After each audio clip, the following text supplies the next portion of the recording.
آج کا ہمارا موضوع بیان ہمارا امیر لیڈر کیسا ہو۔ سب سے پہلے یہ دیکھ لیں کہ اسلام کے اندر، شریعت کے اندر امیر یا لیڈر کسے کہتے ہیں؟ جو امام ہوتا ہے وہی امیر بھی ہوتا اور امام لیڈر بھی ہوتا۔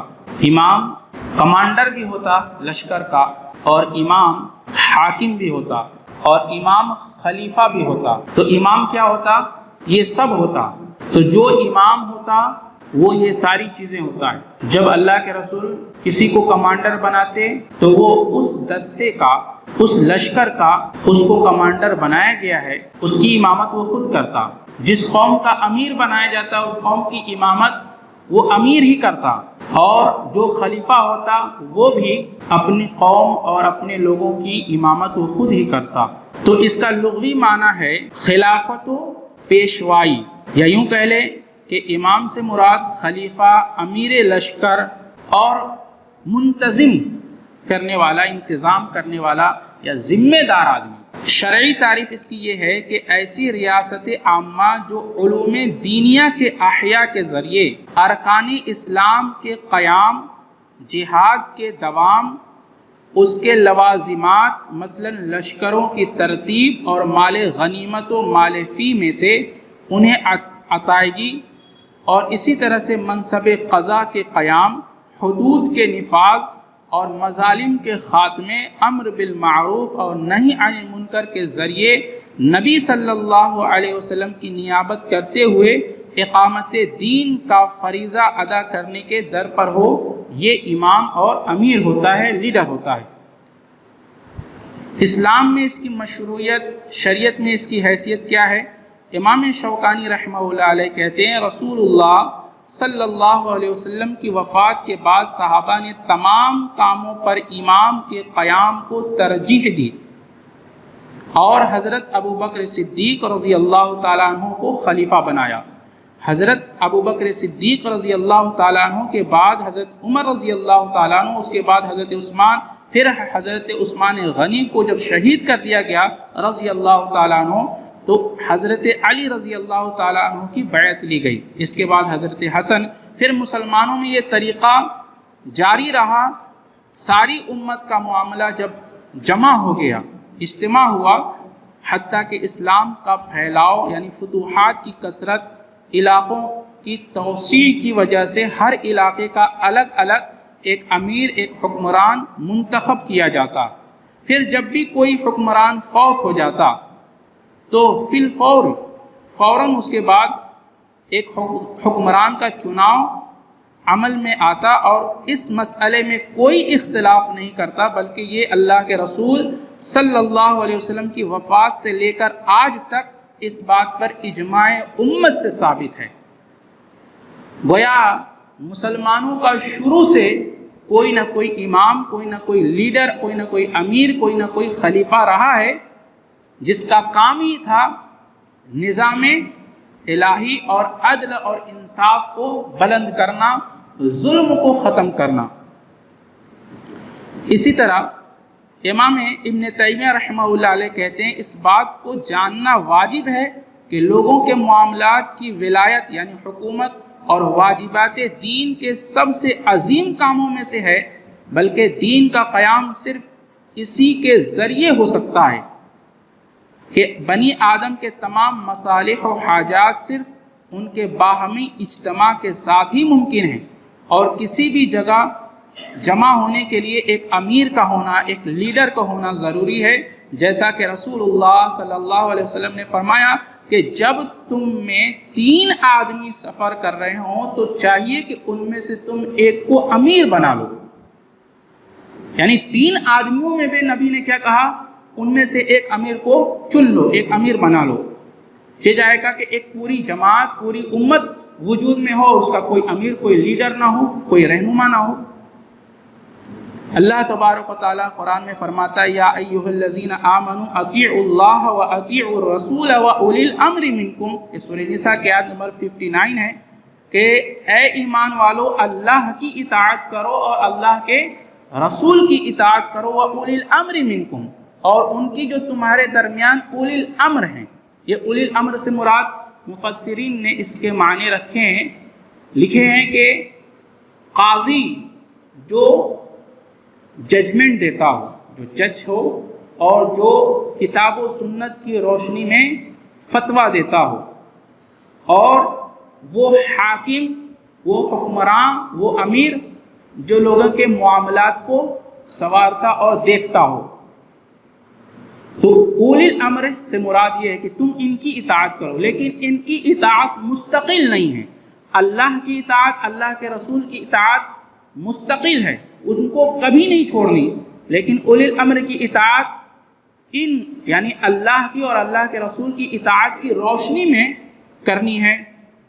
حضرت ابو ہریرہ رضی اللہ تعالیٰ عنہ سے مروی ہے، رسول اللہ صلی اللہ علیہ وسلم نے فرمایا، جس نے امیر کی اطاعت کی اس نے میری اطاعت کی۔ جس نے امیر کی اطاعت کی اس نے کس کی اطاعت کی؟ اللہ کے رسول فرما رہے ہیں میری اطاعت کی۔ اب میں آپ سے پوچھتا ہوں، جس نے نبی کی اطاعت کی اس نے کس کی اطاعت کی؟ اللہ کی اطاعت کی۔ تو امیر کی اطاعت نبی کی اطاعت ہے اور نبی کی اطاعت اللہ کی اطاعت ہے، اتنی اہمیت ہے اس کی۔ اس کے بعد آپ نے فرمایا جس نے امیر کی نافرمانی کی اس نے میری نافرمانی کی۔ اس حدیث کو امام بخاری نے کتاب الجہاد والسیر میں حدیث نمبر 2957 پر ذکر کیا ہے۔ حضرت انس رضی اللہ تعالیٰ عنہ سے مروی ہے، رسول اللہ صلی اللہ علیہ وسلم نے فرمایا، سنو اور اطاعت کرو، اگرچہ تم پر کوئی حبشی غلام ہی امیر بنا دیا جائے، گویا کہ اس کا سر منقے جیسا ہو، یعنی اگر اس کے اندر کوئی عیوب بھی ہیں پھر بھی تمہارے اوپر لازم ہے کہ تم اپنے امیر کی بات سنو اور اس کی اطاعت کرو۔ اس حدیث کو امام بخاری نے ایسے ہی بخاری میں کتاب الاحکام میں حدیث نمبر 7142 پر ذکر کیا ہے۔ حضرت انس رضی اللہ تعالیٰ عنہ روایت کرتے ہیں کہ رسول اللہ صلی اللہ علیہ وسلم نے فرمایا کہ امیر کی بات سنو اور اطاعت کرو، اگرچہ تم پر حبشی غلام ہی امیر بنا دیا جائے، گویا کہ اس کا سر منقے جیسا ہو۔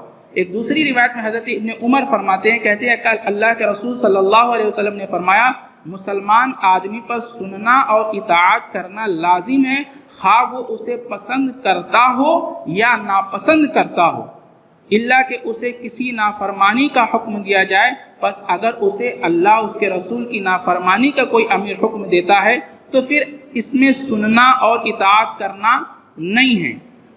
اس حدیث کو اسی طرح سے امام بخاری نے بخاری کتاب الاحکام میں حدیث نمبر 7144 پر ذکر کیا ہے۔ حضرت علی رضی اللہ تعالیٰ عنہ فرماتے ہیں، اللہ کے رسول صلی اللہ علیہ وسلم نے فرمایا، نافرمانی میں امیر کی اطاعت نہیں کی جا سکتی بلکہ صرف نیکی کے کاموں میں ہی اطاعت کی جائے گی۔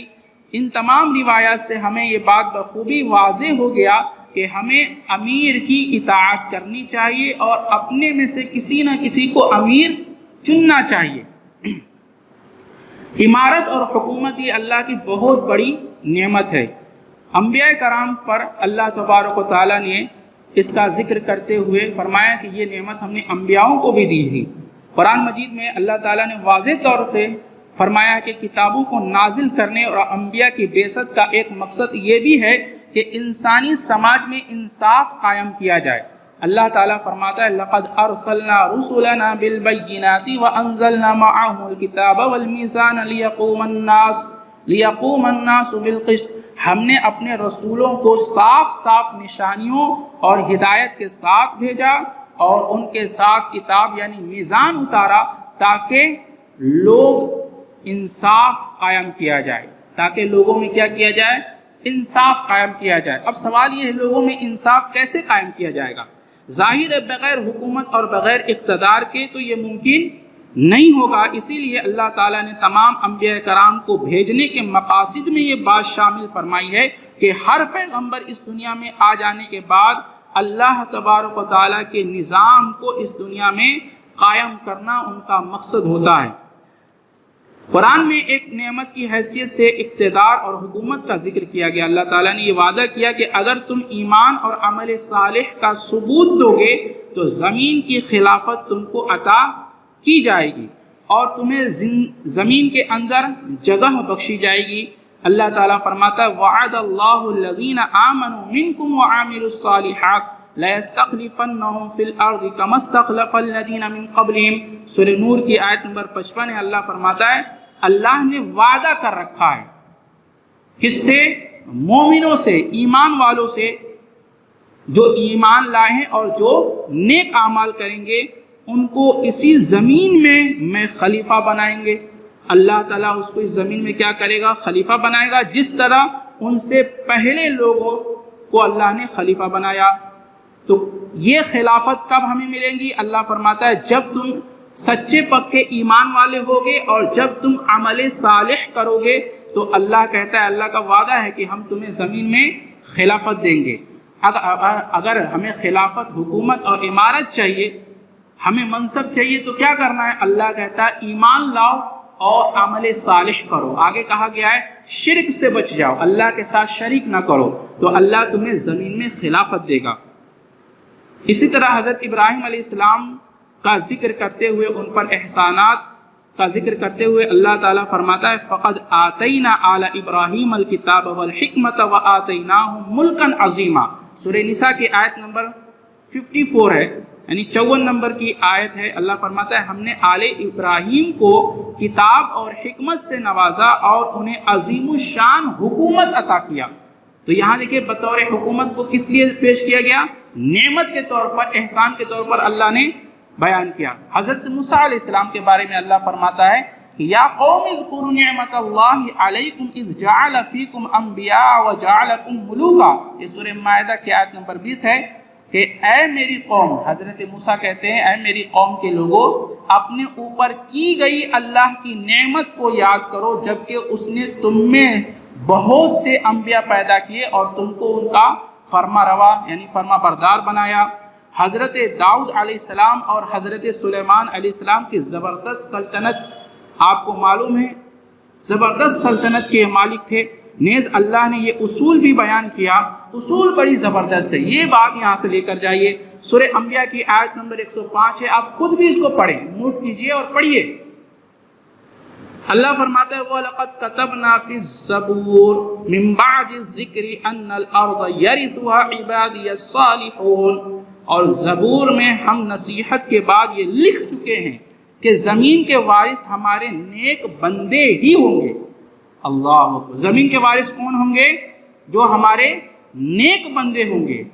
ہم پریشان ہیں، ہمارے اوپر یہ مسلط ہو گیا، وہ مسلط ہو گیا، فلاں نے ایسا کر دیا، فلاں نے ایسا کر دیا۔ اللہ کہتا ہے تمام کی تمام کائنات مل کر تمہیں نقصان پہنچانا چاہے نہیں پہنچا سکتی مگر اتنا ہی جتنا اللہ چاہتا ہے۔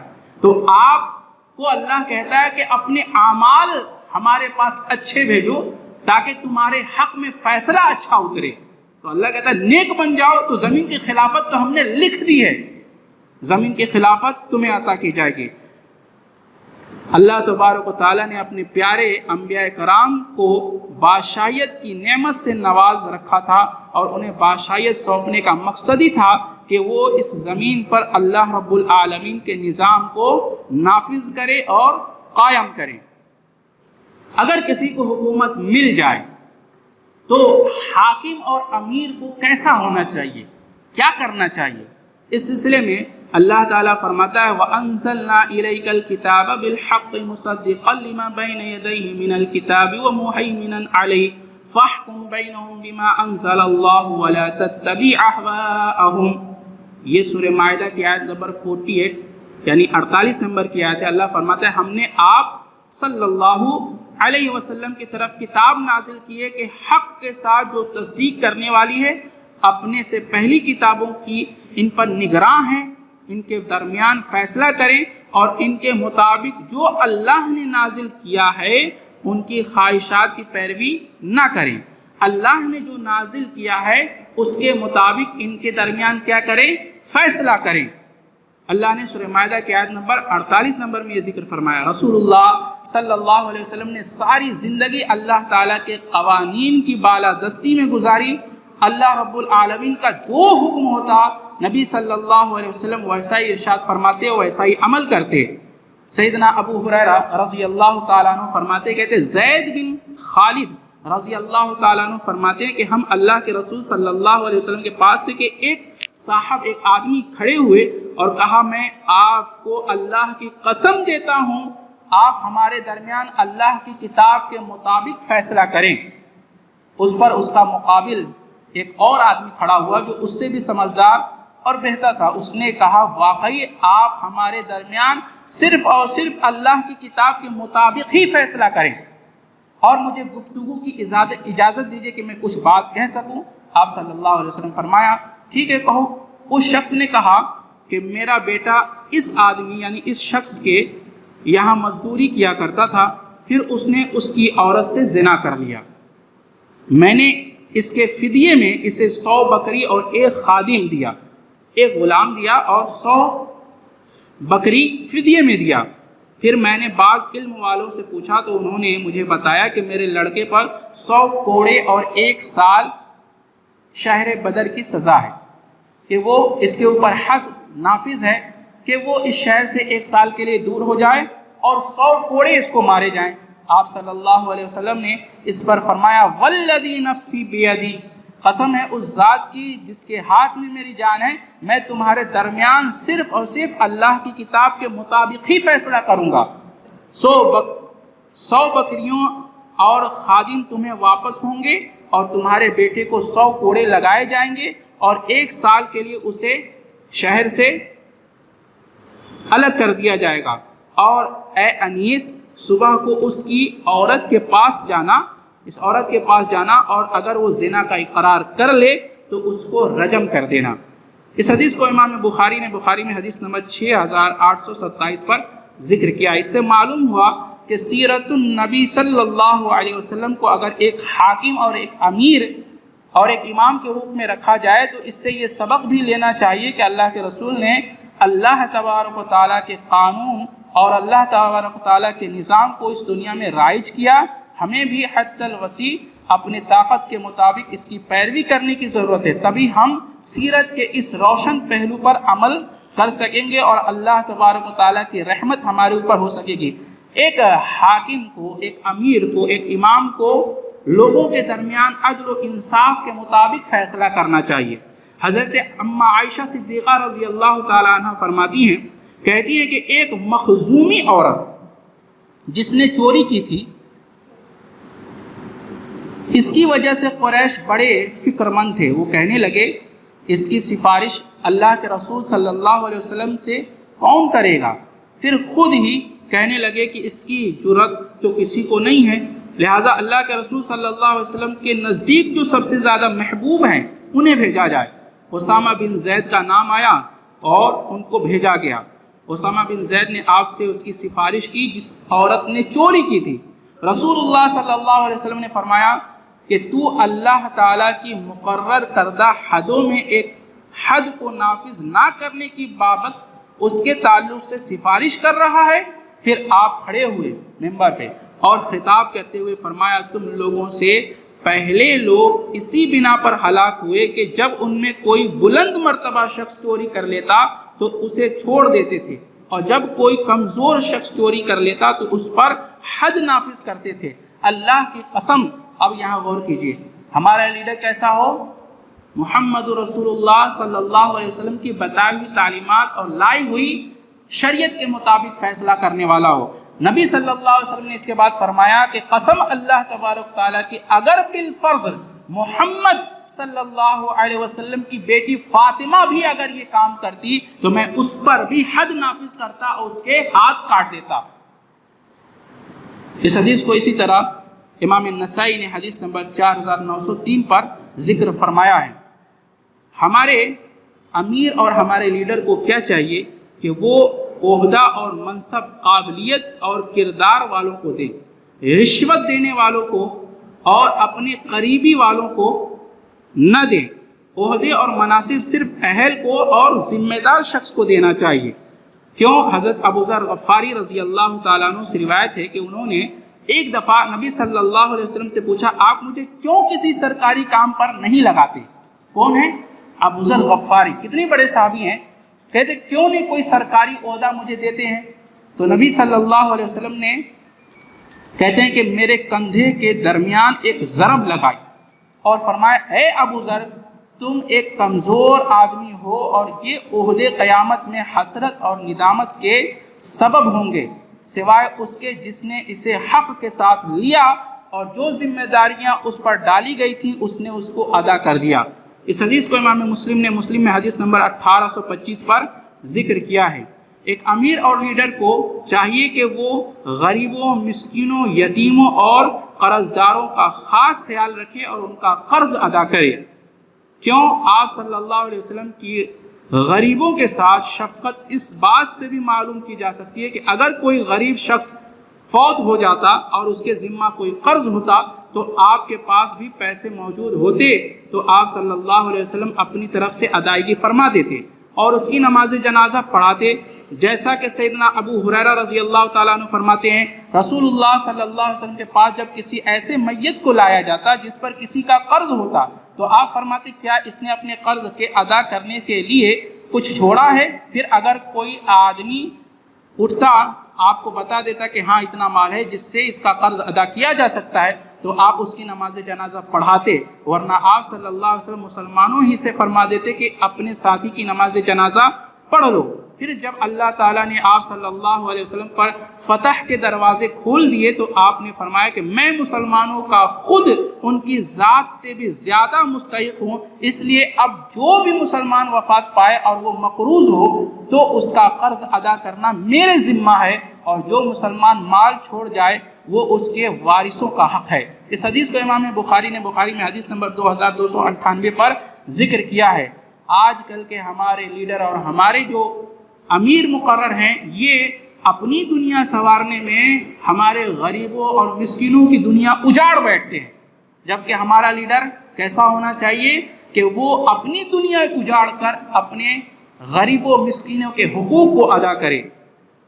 آپ کے دروازے کسی بھی ضرورت مند کے لیے بند نہیں رہتے تھے، کوئی بھی آدمی کبھی بھی اپنی فریاد آپ کے دروازے پر بلا جھجک لے کر چلا آتا تھا۔ رسول اللہ صلی اللہ علیہ وسلم نے فرمایا، کہتے ہیں امیر معاویہ حضرت معاویہ رضی اللہ تعالیٰ عنہ نے کہا کہ میں نے اللہ کے رسول صلی اللہ علیہ وسلم سے سنا ہے کہ جو بھی امام حکمران ضرورت مندوں اور غریبوں کے لیے اپنے دروازے بند رکھتا ہے اللہ تعالیٰ اس کے لیے آسمان کے دروازے کو بند کر لیتا ہے۔ اسی وجہ سے امیر معاویہ رضی اللہ تعالیٰ عنہ نے لوگوں کی ضروریات اور حاجات کے لیے ایک آدمی مقرر کر رکھا تھا۔ دیکھیے امام ترمذی رحمہ اللہ علیہ کتاب سنن ترمذی حدیث نمبر 1332۔ اسی طرح سے ہمارے لیڈروں کو چاہیے کہ وہ عوام کے حالات کا جائزہ لیتے رہیں اور ان کے دکھ درد میں ان کا ساتھ دیں اور شریک رہیں۔ نبی صلی اللہ علیہ وسلم بحیثیت امام، بحیثیت امیر عوام کے حالات کا جائزہ لیتے تھے۔ انس بن مالک رضی اللہ تعالیٰ عنہ کہتے ہیں کہ رسول اللہ صلی اللہ علیہ وسلم مریضوں کی عیادت کیا کرتے تھے، جنازے میں جاتے عام لوگوں کی دعوت کو قبول کرتے تھے۔ اللہ کرے یہ واقعات اور یہ سیرت کے پہلو ہمارے حکمرانوں کو بھی سمجھ آ جائے جو عوام کے بارے میں خواب غفلت میں مبتلا ہیں۔ ہر شخص ذمہ دار ہے اور اللہ اس کی ذمہ داری کے بارے میں اس سے ضرور پوچھ کرے گا، اس سے سوال کرے گا۔ سیدنا عبداللہ بن عمر رضی اللہ تعالیٰ عنہ سے روایت ہے کہ میں نے اللہ کے رسول صلی اللہ علیہ وسلم کو یہ ارشاد فرماتے ہوئے سنا کہ خبردار تم میں سے ہر شخص نگہبان ہے، ہر شخص ذمہ دار ہے، اور قیامت کے دن تم میں سے ہر شخص کو اپنی رعیت کے بارے میں جواب دہ ہوگا۔ لہٰذا امام جو سربراہ مملکت و حکومت جو لوگوں کا نگراں ہیں، جس پر اس کو نگراں بنایا گیا، ذمہ داری دی گئی ہے، اس کو اپنی رعیت کے بارے میں، اپنی ذمہ داری کے بارے میں اللہ کے یہاں جواب دہ ہونا ہوگا۔ اور مرد اپنے گھر والوں کا نگراں ہے اور اس کو اپنے گھر والوں کے بارے میں اللہ کے یہاں جواب دینی ہوگی۔ عورت اپنے خاوند کے گھر کی نگران ہے اور اس کو اپنے خاوند کے گھر اور اس کے بچوں کے بارے میں اللہ کے یہاں جواب دہی کرنی ہوگی۔ اور غلام اپنے مالک کے مال کا نگہبان ہے اور اس کو اس کے مال کے بارے میں اللہ کے یہاں جواب دینی ہوگی۔ لہٰذا تم میں سے ہر ایک آدمی کسی نہ کسی چیز کا نگراں اور ذمہ دار ہے، اور تم میں سے ہر ایک کو اپنے ماتحتوں کے بارے میں اللہ کے یہاں جواب دینا پڑے گا۔ اس حدیث کو امام بخاری نے بخاری میں حدیث نمبر 5188 پر ذکر کیا ہے۔ یہ حدیث بھی بتاتی ہے کہ ہمیں اپنے بچوں اور اپنے ماتحتوں کا خاص خیال رکھنا چاہیے اور ان کے لیے بطور خاص دینی معلومات اور دینی تعلیم کا انتظام کرنا چاہیے۔ سیدنا ابو امامہ رضی اللہ تعالیٰ عنہ سے ایک روایت ہے کہ اللہ کے رسول صلی اللہ علیہ وسلم نے ارشاد فرمایا، جس شخص نے 10 آدمیوں کی بھی یا اس سے زیادہ لوگوں کی امارت یا حکمرانی قبول کی، وہ قیامت کے دن اللہ تعالیٰ کے پاس اس طرح توق میں جکڑا ہوا حاضر ہوگا کہ اس کے ہاتھ اس کی گردن کے ساتھ بندھے ہوں گے، یہاں تک کہ اسے اس کی نیکی چھڑوائے گی یا اس کا گناہ اس کو ہلاک کر دے گا۔ اس حکمران کی ابتدا ملامت ہے، اس کا درمیان پیشمانی اور ندامت ہے، اور اس کا انجام قیامت کے دن ذلت اور رسوائی ہے۔ اس حدیث کو امام احمد نے مسند احمد میں ایسے ہی ذکر کیا ہے۔ اسی طرح حضرت ابو ہریرہ رضی اللہ تعالیٰ عنہ فرماتے ہیں، کہتے ہیں اللہ کے رسول صلی اللہ علیہ وسلم نے ارشاد فرمایا، افسوس ہے امراء اور حکام پر، امراء امیروں پر، حکام پر جو حاکم بنے بیٹھے ہیں، افسوس ہے ان سرداروں پر، افسوس ہے ان امانت داروں اور امینوں پر۔ بہت سے لوگ قیامت کے دن آرزو کریں گے کاش کہ دنیا میں ان کے بال کو سریا ستارے کے ساتھ باندھ کر انہیں لٹکا دیا جاتا اور آسمان و زمین کے درمیان لٹکتے رہتے، لیکن ان کو کسی کام کی ولایت، سرداری اور ذمہ داری نہیں سونپی جاتی۔ اس حدیث کو اسی طرح سے امام حاکم نے المستدرک للحاکم میں ذکر کیا ہے۔ حضرت سیدنا عبد الرحمن بن سمرہ رضی اللہ تعالیٰ عنہ سے روایت ہے، کہتے ہیں نبی صلی اللہ علیہ وسلم نے مجھ سے ارشاد فرمایا، اے عبد الرحمن، حکومت و عہدہ طلب نہ کرو، حکومت اور عہدہ مت مانگو۔ کیونکہ اگر تمہاری طلب اور خواہش کے بغیر تمہیں حکومت اور یہ سیاست دے دی گئی تو اللہ تعالیٰ کی طرف سے تمہارے اوپر مدد نہیں کی جائے گی، یعنی تم عدل و انصاف اور نظم و ضبط کے ساتھ اس کی ذمہ داری کو انجام نہیں دے سکو گے، اور اگر تمہاری خواہش اور طلب پر تمہاری امارت و سیاست دے دی گئی تو تجھے اس کے حوالے کر دیا جائے گا، اللہ تعالیٰ کی جانب تمہاری مدد نہیں کی جائے گی۔ تو طلب نہ کرو، مانگو مت، لیکن مل جائے، اگر دے دیا جائے تو پھر اس کو اس کے حق کے ساتھ ادا کرنا ضروری ہے۔ اس حدیث کو اسی طرح سے امام حاکم نے مستدرک الحاکم میں اور صحیح بخاری میں اس حدیث کو حدیث نمبر 7146 پر ذکر کیا ہے۔ اسی طرح سے ہمارے حاکم، ہمارے لیڈر کو چاہیے کہ وہ عوام کے ساتھ نرمی کرے اور اپنی ذمہ داری کو انصاف کے ساتھ پورا کرے۔ سیدنا ابو ہریرہ رضی اللہ تعالیٰ عنہ راوی ہیں، کہتے ہیں نبی صلی اللہ علیہ وسلم نے فرمایا، ہر امیر و حاکم، خواہ وہ 10 آدمیوں کا ہی امیر و حاکم کیوں نہ ہو، قیامت کے دن وہ اس طرح لایا جائے گا کہ اس کی گردن میں طوق ہوگا، یہاں تک کہ اس کی گردن طوق سے یا تو اس کا عدل نجات دلائے گا یا اس کا ظلم اس کو ہلاک کر دے گا۔ اس حدیث کو اسی طرح سے امام احمد نے مسند احمد میں ذکر کیا ہے۔ ایک اور روایت حضرت ابو ہریرہ رضی اللہ تعالیٰ عنہ فرماتے ہیں، کہتے ہیں کہ مجلس میں 5 سال تک بیٹھا رہا، میں نے انہیں یعنی رسول اللہ صلی اللہ علیہ وسلم کی یہ حدیث بیان کرتے سنا کہ آپ نے فرمایا، بنی اسرائیل کے انبیاء ان کی سیاست رہنمائی بھی کیا کرتے تھے۔ بنی اسرائیل کیا کرتے تھے؟ وہ سیاسی رہنمائی بھی کیا کرتے تھے۔ بنی اسرائیل کے جو انبیاء تھے وہ سیاسی رہنمائی بھی کیا کرتے تھے۔ جب بھی ان کا کوئی نبی ہلاک ہو جاتا یعنی فوت ہو جاتا تو دوسرے ان کی جگہ پر موجود ہوتے، لیکن یاد رکھو میرے بعد کوئی نبی نہیں آئے گا۔ نبی کیا فرما رہے ہیں؟ یاد رکھو میرے بعد کوئی نبی نہیں آئے گا، ہاں میرے نائب اور میرے خلیفہ ہوں گے، اور بہت ہوں گے۔ کتنے ہوں گے؟ نبی کیا فرما رہے ہیں؟ بہت ہوں گے۔ صحابہ نے عرض کیا کہ ان کے متعلق آپ کا ہمیں کیا حکم ہے، ہم کیا کریں؟ تو آپ صلی اللہ علیہ وسلم نے فرمایا کہ سب سے پہلے جس سے بیعت کر لو بس اسی کی وفادار بن جاؤ، اسی کی وفاداری پر قائم رہو، اور اس کا جو حق ہے اس کی ادائیگی میں کوتاہی نہ کرو، کیونکہ اللہ تعالیٰ ان سے قیامت کے دن ان کی رعایا کے بارے میں سوال کرے گا۔ اس حدیث کو امام بخاری نے بخاری میں حدیث نمبر 3455 پر ذکر کیا ہے۔